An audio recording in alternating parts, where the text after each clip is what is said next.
আসসালামু রাহমাতুল্লাহ।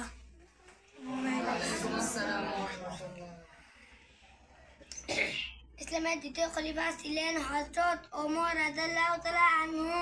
তিনি তার রাষ্ট্রের সর্বোচ্চ ন্যায় প্রতিষ্ঠা করতেন। তিনি কোনো প্রকার অন্যায় কাজ হলে যথাযথ শাস্তির ব্যবস্থা করতেন। রাতের আঁধারে তিনি মদিনার অলিতে গলিতে ঘুরে ঘুরে সাধারণ মানুষের খোঁজ খবর নিতেন। এক রাতে তিনি মদিনার পথে ঘুরতে ঘুরতে এক কুঁড়ে ঘরের কাছে এলো। ওই কুঁড়ে ঘরে এক দরিদ্র মা ও মেয়ে বাস করত। তিনি মা ও মেয়ের কথাবার্তা শুনতে পেল। দুধ বিক্রি করে তাদের সংসার চলতো।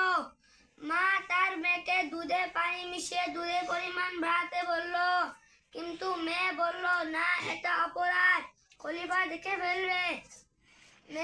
মা বলল, এটা কেউ জানবে না। মেয়ে বলল, এটা কেউ না জানুক, আল্লাহ তো জানবে।